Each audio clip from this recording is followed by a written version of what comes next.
Baik, sekarang kita bahas, kenapa kok, kita harus belajar REST API. Kenapa kok apa sih manfaatnya buat saya atau buat Anda ketika, bisa atau menguasai REST API. Yang pertama, sederhana aja, REST API itu sering menjadi syarat entry point ya, as a programmer, kalau mau masuk ke startup atau industri manapun yang ada hubungannya dengan IT yang isinya ngoding ya.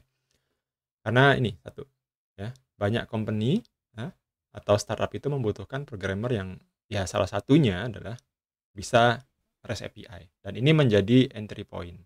Entry point itu maksudnya menjadi syarat, ya, syarat utama untuk ikut ke sana atau ikut masuk join ke sana. Kemudian kenapa kok, tadi ya, banyak sekali startup yang butuh orang yang bisa REST API atau programmer yang bisa paham REST API ya, karena itu tadi, karena tuntutan zaman yang meminta ya, startup-startup itu untuk bisa punya app yang scalable, yang bisa banyak berada langsung di Android, ada di iOS, dan ada di, web, bisa diakses lewat desktop dan macam-macam.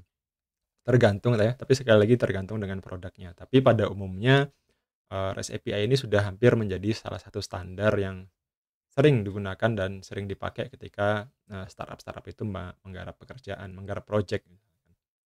Terus yang nggak kalah penting adalah ini, ya, pengembangan diri, ya. Jadi, kalau teman-teman bisa atau paham ya konsep, utamanya REST API dengan baik gitu ya, itu akan mempermudah karir menuju back-end engineer.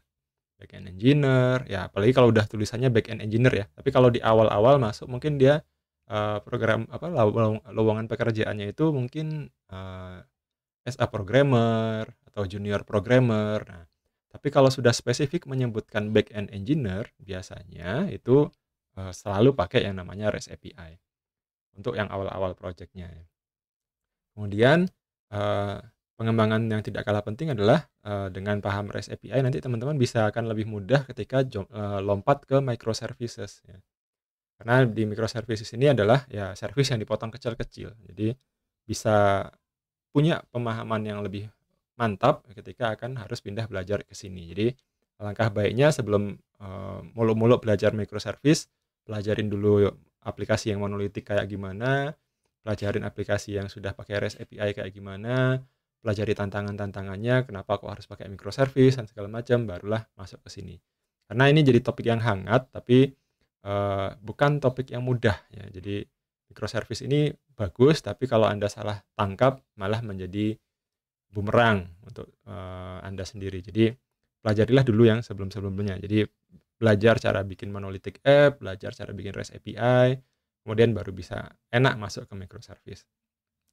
Dan yang nggak kalah penting adalah ini ya, jadi ilmunya si REST API ini ya, tidak hanya jadi mungkin kalau di sini, course-nya kan tentang Laravel ya, tapi, REST API-nya, ilmu REST API-nya bisa dipakai di mana-mana.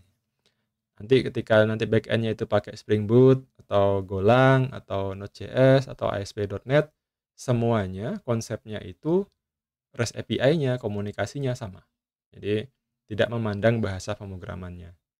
Nah, sehingga kalau, teman-teman bisa paham dengan baik materi-materi REST API ini, ya walaupun nanti bahasa pemrogramannya Flutter sorry, Laravel ya gitu ya, eee, akan sangat memudahkan ya pengembangan karirnya. Jadi penting buat programmer itu menguasai konsep dan teori daripada cuma sekedar bisa ngodingnya aja. Karena banyak kejadian di tempat saya bekerja, di, interaksi saya sama mahasiswa, asal jadi gitu ya, asal jadi, asal bisa ngeluarin JSON dan dianggap itu REST API-nya sudah benar, padahal nanti akan menjadi bumerang di masa depan, oke.